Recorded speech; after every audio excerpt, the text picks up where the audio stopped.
let's get into the Conqueror's Haki segment. Shoot. Before we end it, because we could go all day. We really could. I mean, that's One Piece for you, bro. That's One Piece for you, man. We could go all day. Yeah. Advanced Conqueror's Haki. When you think of Advanced Conqueror's Haki, first off, what do you think of in regards to levels, tiers? I guess let's start with Ryou. Okay. What is Ryou? And a lot of people be like, oh, it's just Haki. You all know what the we talking about. Yeah. So here's how I've gauged, and I've done a very long video. Like I did like a very long comprehensive video on Ryou, and then like all the Hakis. Yeah. So Ryou is basically 2 stages of armor Haki that are in one.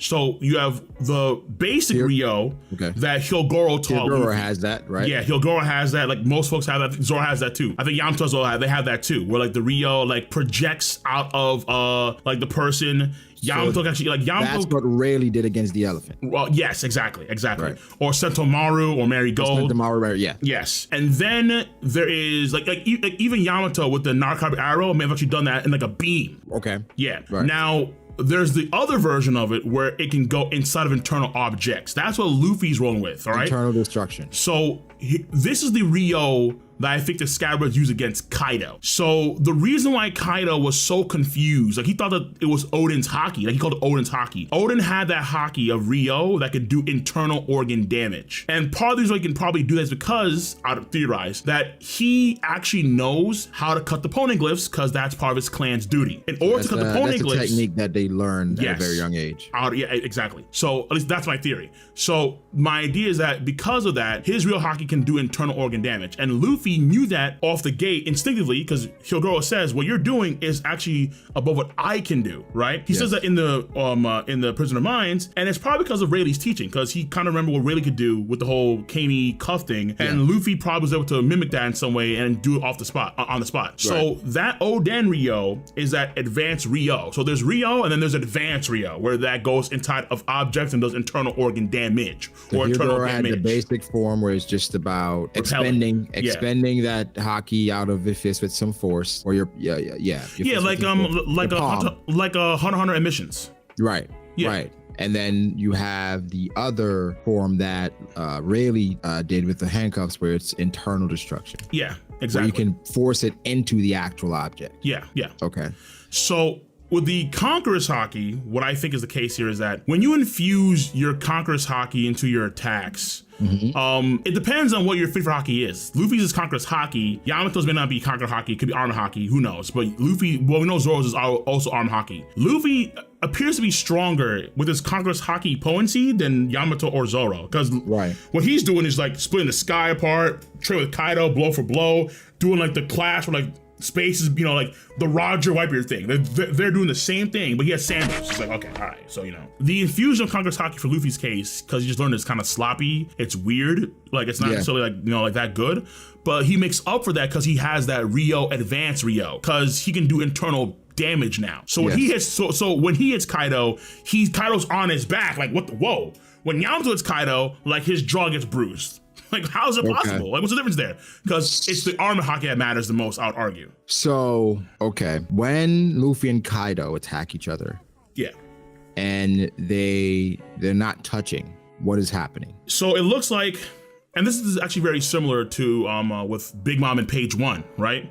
When she hits page 1, there's like a gap that's made because the pressure of the Conqueror's Haki is so powerful to where it can like hit in like open air. Like there's a gap, a space there between the Haki, like it's invisible, right? Luffy and Kaido are doing that because their Conqueror's Haki level is so powerful repeatedly. Like they can make gaps of space of Conqueror's Haki, and then they can tag each other almost like a Wipered Quake, right? It's like that, but with Conqueror's Haki, it's pure Haki. As a result, for some reason, like the skies can split and like, I guess like the shockwave of the clash or some of that sort. So that's why folks say that's what Zoro did with King, but it's still like hella unclear. It's still like massive unclear with Zoro. So I'm not too sure what Zoro. So that's a weird thing, because it's like when you think of Ryou, you can use Haki without touching, right? You can expend it, and it's kind of like a force. Right? So if two people use that type of Ryou, like that attack against each other, would it not create the same gap? In theory, maybe, but it depends on like how they're doing it, right? Because like if you put it on your fist, like Luffy's done it on his fist, as well as Sentomaru, as well as Marigold, and so on. But a lot of times when they do it, it's like open palm. Like they're blocking something, like they're pushing something, like open palms, like the Haki and spread. Luffy's doing that with like bare fists, so it's a bit different, right? But then also, when it comes to the gaps of Ryou, it's Kaido probably has the Ryou as well as like Zoro. Like guys are gonna apply Haki to like objects external to their own body. They can do that Ryou Haki. Yeah. So it wouldn't necessarily mean that they have the space, a gap, because the Haki itself may not be powerful enough. The Ryou Haki may not be like Armor Haki may not be powerful enough to actually have that Haki feature. Conqueror's Haki is when you infuse it. Apparently, at least like that's what. That's why I kind of. Kinemon is still alive and kicking after. Yeah, I mean, okay, fuck that shit. Okay, I'm not. Christ. Oh, I hate that so much. God, that's the thing, because you would assume Conqueror's Haki coding is an amplifier, right? Like it's amplifying the attack. Yeah. How do you view it? Like when somebody codes their attack in Conqueror's Haki, I'm assuming they're amplifying the potency of that attack. Yeah, that's what I see it as, pretty much. Okay. Yeah. But it's weird how much. What is the multiplier? We don't know. There is no way to tell outside of like just how like things play out with like certain characters. Like Yamato hits Kaido with the Thunder Bagua, and Kaido gets clubbed in the face with Yamato's club. She has Conqueror's Haki in her club, and it's like not doing much to Kaido at all.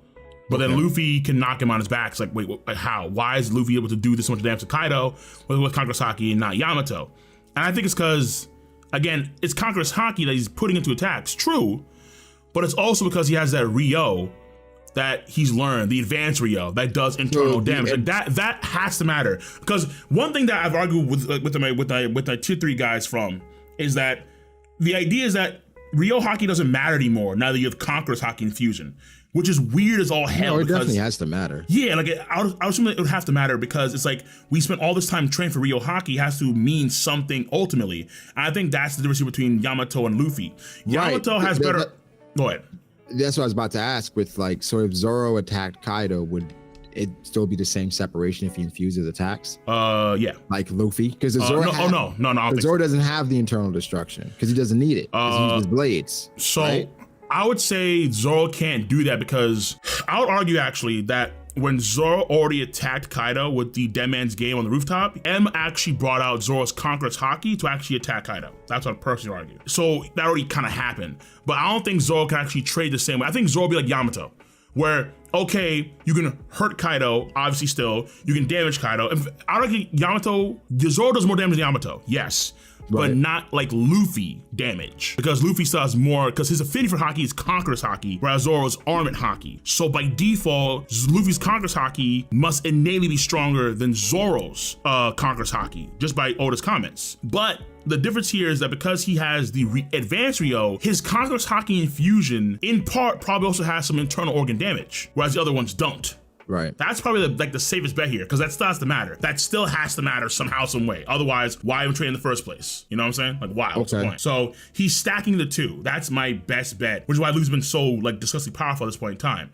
Whereas Yamato, we know for a fact, doesn't have the Ryou advanced Haki, because she couldn't break her own cuffs were still on her the entire time. She couldn't actually break out of them. Luffy had to do it for her. Kaido was confused as to what that's Oden Haki was. Luffy's doing it.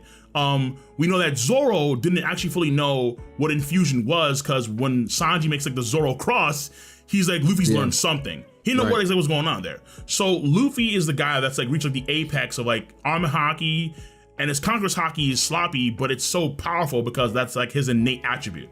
Conqueror's Haki. Something like that. I hope, at least. Who knows? Okay, let me ask you this. Yeah. Zoro. When Zoro meets Mihawk, will they have the same clash that could split the skies, or will it be a clash similar to Luffy and Kaido? Will it be a Conqueror's Haki clash, or do you think Mihawk is Conqueror's Haki? Well, now, absolutely, yeah. Because actually going through this arc, I thought like that's not gonna happen in this arc at all. Like I thought that Zoro's gonna have maybe Conqueror's Haki come like after he beat Mihawk, because the whole idea of like being a king was kind of like what with the swordsman. I was like, wait, really? Like, because you're not a ruler, you're not in that stuff. Either way. Yeah, so it looks like because Zoro has it, there's a safe bet that Mihawk has it. Absolutely.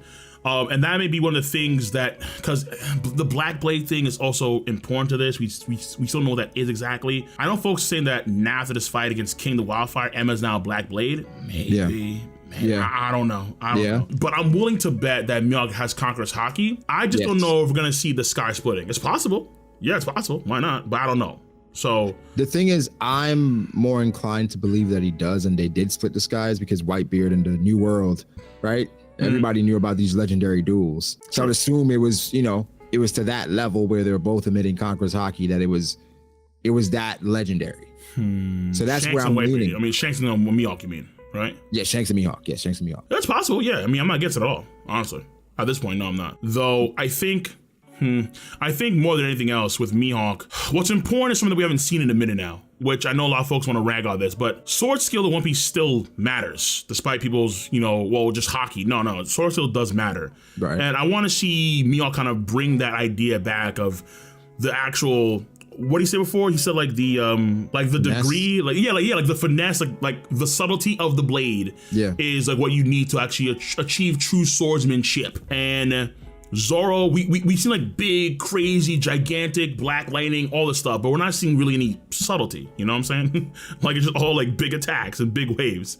So, well, to be fair, when Zoro's fighting against King, you can't use subtlety because King isn't that type of fighter. I mean, but he could have been, like, right? Well, the thing is, King was like, he's willing to do whatever it takes to win, and then Zoro's like, all right, well, I'm gonna do whatever it takes to win as well. Okay, so yeah, true, but okay, so let me put it like this, all right? What if instead, because one of the things we saw like return to this whole thing was King's weird sword mechanic, where like the sword's blade kind of like sucks in and so on, and then Zoro does like the Conqueror's Haki push to break out, whatever. What if Zoro instead like let go of his sword, kind of like grabbed it again from like a different angle and like showed like actual sword subtlety, like he's using a certain sword technique or a sword like grasp to like kind of like throw King off balance with this like actual sword skill and swordsmanship, you know, utilized in that moment rather than like I have OD Haki, you know, something like that. I feel like it's I understand what you're saying, but I feel like we're past that point but I think with King it's hard because he has so many different things. Like he's coming at you with a dragon that looks like Kaido. You know, it's like at that point you got to pull out whatever you got. That's why Zoro pulled out the King of Hell, all that different stuff. I do agree that I would like skill to be a more prominent part of Zoro's rise to the top, but it's not many swordsmen that he's fought that he can probably try. I feel like Ryou, and I think Mihawk will bring that back because Ryou the Rain, he has an invisibility power, right? He's not like a grand, like gigantic mega wave magma. No, like he's gonna be silent, like an assassin, and you have all this crazy, gigantic, massive D lightning, but it's not gonna matter if you can't see him. Exactly. So I feel like that's gonna matter more when it comes like the study of the blade with Ryou the Rain, and then Mihawk's gonna be like OD, like he's gonna be like his finesse is gonna be so disgusting. Where it's gonna be like a Kenshin fight. It's really just like, like Mihawk is like, he's clearly built different here. Like this gigantic sword is moving so flexibly. It's doing like the craziest thing. And Zoro's like wasting stamina, charging it like a madman. And Mihawk is like, Zoro, have you not yet learned from my teachings? Like how unfortunate, Zoro. Like I've taught you before. There's always oh my God, wait, no. The sword of the blade is Mihawk when he blocked the bullet at one time. I mean, all that stuff. So I want that back. I want that back, please. Do you think when Mihawk fights Zoro again, he's gonna start with the pocket knife? Nah, that'd be some mad disrespectful, yo. I mean, maybe if you had like a hunter's knife, you know what I'm saying? Like, hey, like I got. Like he just starts off with it to see where Zoro is now. Like, hey, you know what would be dope as all hell? If you had the pocket knife and then Zoro had like a seppuku blade or something, right? Yeah. Like they go with the short swords first, like test their subtlety or something. Right. Like that's just the beginning. It's almost like Naruto versus Sasuke. Yes. I think that'd be dope. Taijutsu that first off, test, see how like your basics are. Like, okay, you good? Yeah, you good. Now it's good. All right, let's go for real now. That'd be funny, man. But question though, real quick for you. Do you think that Mihawk and Zoro, is that Zoro's final fight?